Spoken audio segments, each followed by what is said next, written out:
In this video, we're going to be beginning Chapter 5, Inequalities. So a couple of these lessons will hopefully be some review. But let's dive in so we can review. First, we'll have our essential question for 5.1, solving inequalities by addition and subtraction. And that essential question is, how do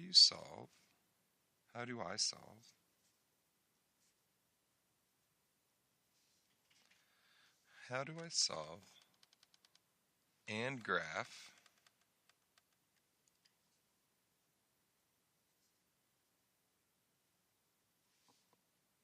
one-step inequalities?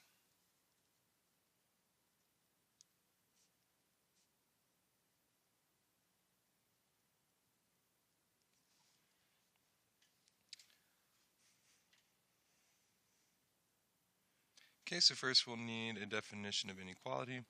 And inequality is simply something that is not equal. And there's multiple ways to discuss that. We could have less than. And if there's a less than, then there is a greater than.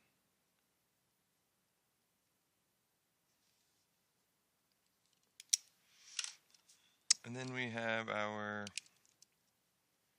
less than or equal to.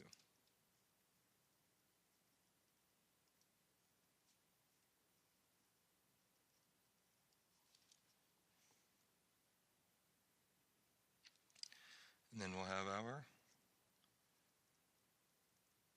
greater than or equal to. And then our very last one, this one might be new. It's an equal sign with a line through it, like that. And what do you think this will be?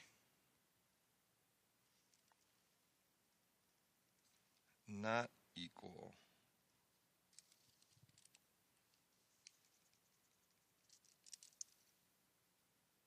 to.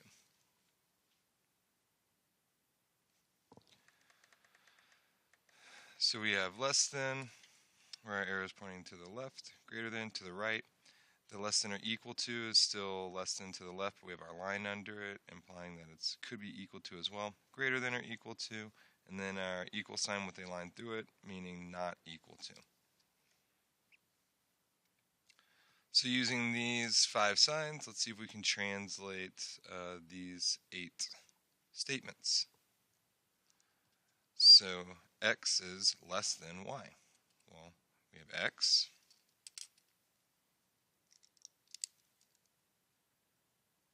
and then less than y.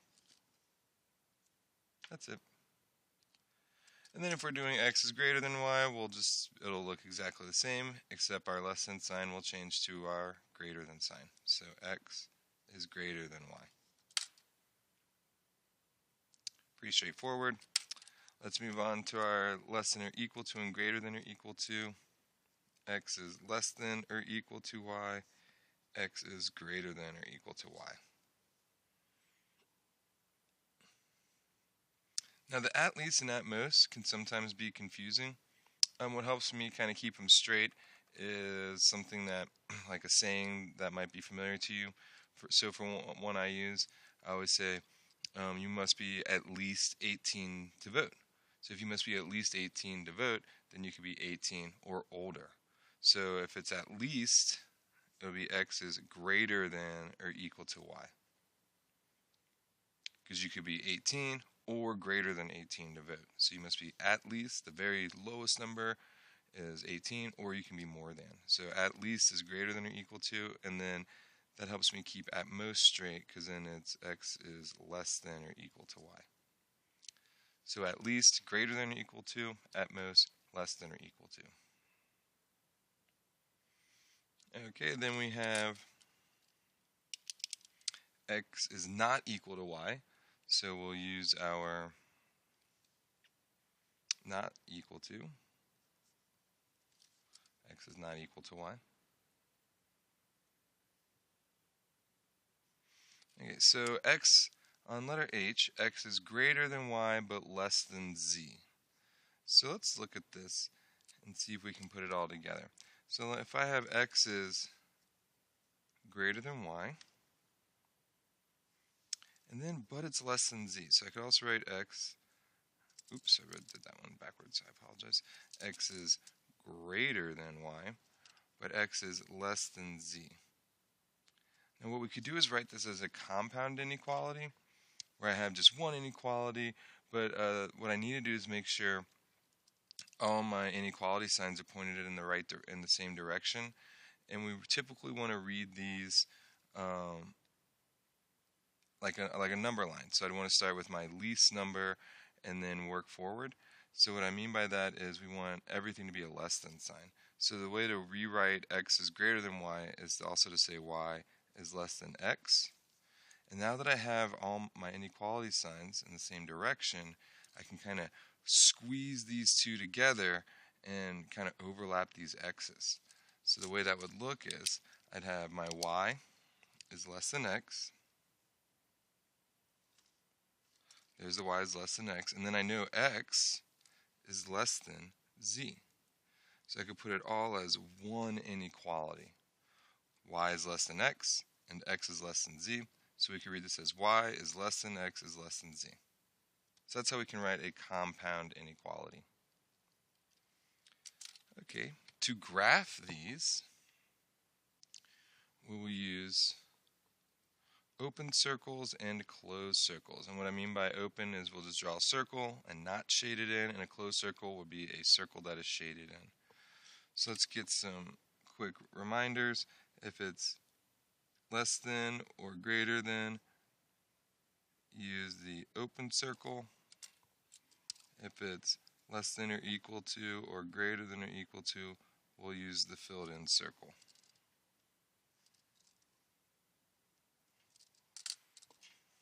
Okay, so we have x is greater than 4. Greater than, use open circle. So let's fill in our number line. I'll go -4, 0, 4. At 4, we'll put our open circle. Ta-da! And since it's greater than, I will shade all the numbers that are greater than 4. So that's going to be in this direction.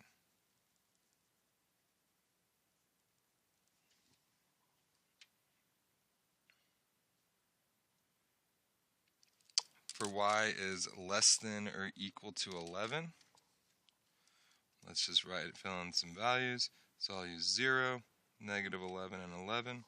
This is your number line, so you can create it however you want. Just make sure you include the value that we're interested in.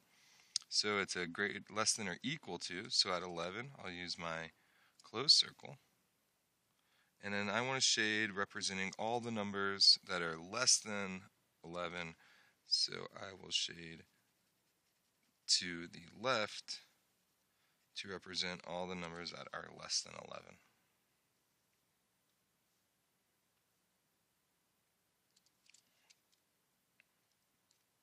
Next we'll do x is less than -4. So so we'll put our 0, -4, 4. At -4 we'll put an open circle, no line underneath, so we'll use an open circle, and then we want to represent all the numbers that are less than -4. So we'll shade where we have numbers that are less than -4, so that'll be to the left.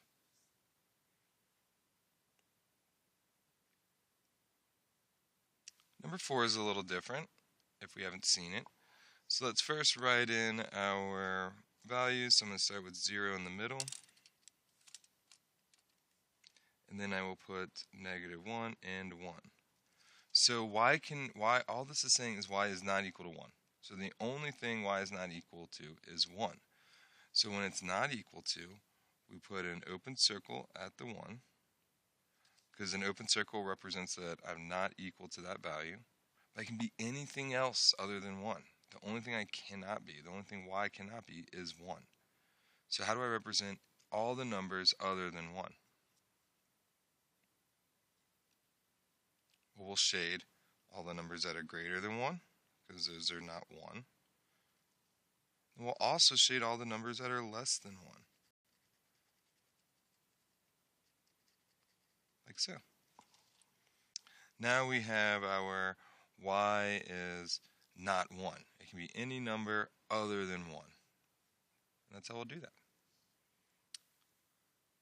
Okay, so that's how we can graph given an inequality. Now in 5 and 6, we want to be able to create the inequality from the graph. So for instance, I have x, we'll start with x, and then if it's an open circle, and we know we're going to be all the numbers that are bigger than -3. So we're going to be greater than -3. And if it's an open circle, will I put a line under it, or will I leave it like this? Well, open circle, use the open circle when it is just a greater than without the equal to. Okay, number 6, we'll use our x again. And then since we're shading all the numbers to the left of 4, all the values that are less than 4, we're going to use a less than, and then a 4. And since my circle at 4 is filled in, will I put the line underneath or not put the line underneath? Well, I got a filled in circle, put that line underneath because it is equal to 4. X can be equal to 4 or less than. Okay, so let's flip to the next page.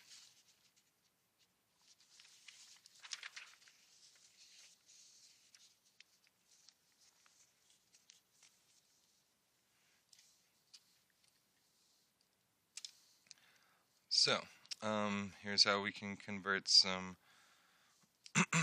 words into our inequalities. The run was at least 8 miles. So we'll start with 0, and we'll go 8 and 16. The run was at least. So the reason why I started this one at 0 here instead of putting 0 in the middle is because in the word problem, the run was at least 8 miles. Will I even be able to, should I even put negative numbers on my number line when talking about this word problem? I shouldn't. We're not going to run negative miles, so we're going to just use all our positive values. So our number line kind of makes sense with the words. So at least 8 miles. Well, that means the least amount was 8 miles, meaning you could have ran more than 8 miles. So if it's at least, we know that its x is greater than or equal to 8. So we'll go to 8. If it's greater than or equal to, we use the fill-in circle, and then we shade greater than, all the values that are greater than 8. So we want to include 16, so we'll shade to the right. The most I can pay is $25. Let's think about that. If the most you can pay is $25, can you pay more than $25 or can you pay less than $25? Well, if the most you can pay is 25, then you can't pay anything more than 25 because that's the most. But you can pay something that's less than 25. But if the most you can pay is 25, can you also pay exactly $25? Well, you can because you have $25. So the most you can pay is 25, so we'll put our equal to there. Now again, this is a real life problem. We're not going to pay negative dollars. We're not going to try to get money back when we owe someone money. So we'll use our number line so that it represents the problem. So we'll do 0, 25, 50. And then we'll graph our inequality, close dot at 25, and then it's less than, so I can shade everything to the left.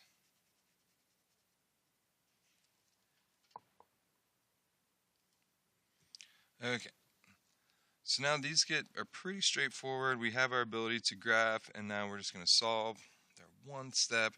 They're just like if we had an equal sign, and we're going to treat it the same exact way.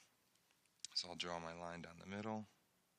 And if it's m-3 is less than 8, my symbol, since it's a less than symbol, I'm going to keep, instead of an equal sign, I'll keep using that same symbol as I go down.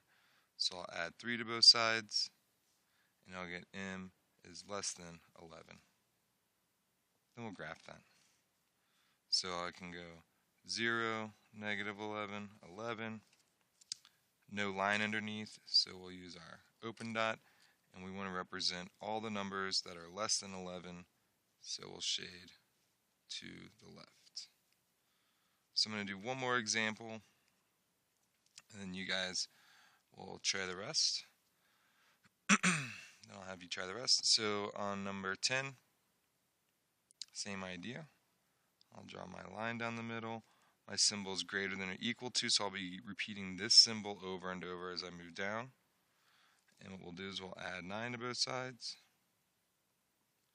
And we'll have x is greater than or equal to, keeping that symbol the same. Negative 14 plus 9 will be negative 5. Let's graph it. So I'll use my close dot. Let me fill in my numbers at negative 5. And then we want to represent all the numbers. X is all the numbers that are greater than negative 5. So we'll shade to the right.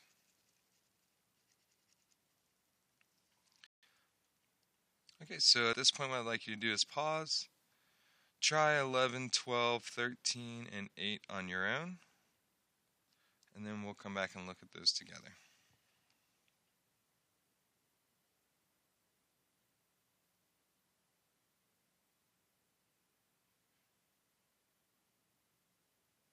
Okay, so hopefully you tried these 4 on your own.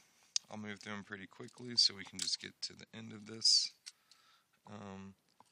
We'll start with, so if I have 6 plus a is greater than 13, we'll bring our line down. We'll subtract 6 from both sides, and we'll have a is greater than 7. So I'm going to create my number line like so. Open dot at 7, and we want to represent everything that's greater than 7. Number 12. Draw my line down the middle.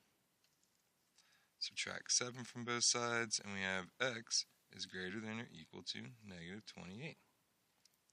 So I have negative 28, 0, 28. And then it's greater than or equal to, so I need my closed dot since we have the line underneath representing our equal to. And then I want to represent everything that's greater than, so I'm going to shade to the right. X can be any number that is greater than or equal to negative 8. So the shading, that's what that shading represents. It's the numbers that x can be to make this a true statement. Okay, number 13, our lovely friendly fractions. We'll draw our line down the middle. And I have 3/8, and since I want to get z by itself, I'll subtract 1/2. Subtract 1/2. Bring down my not equal to, bring down my z. So if I'm doing 3/8 minus 1/2, might need to do some work in our margins. We have 3/8 minus 1/2. We'll need common denominators. So I have 3/8 minus 1/4, which is negative 1/8. So we get negative 1/8. So z is not equal to negative 1/8, meaning z can be anything except for negative 1/8. Okay, one last problem, then we'll be done. We have 7.5 plus r is greater than 3. So we'll bring our line down. We'll subtract 7.5 from both sides. And we have r is greater than, well, 3 minus 7.5 would be, 7.5 minus 3 is 4.5. And we have more negatives and positives, so we'll keep it negative. We get to create our number line, so I can put negatives as my values on my number line if I want. So we'll do it like that.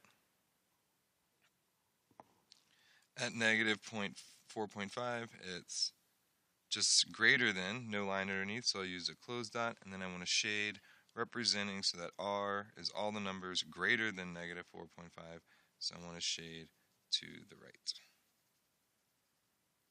And that is how we can solve one-step inequalities and then graph them on a number line.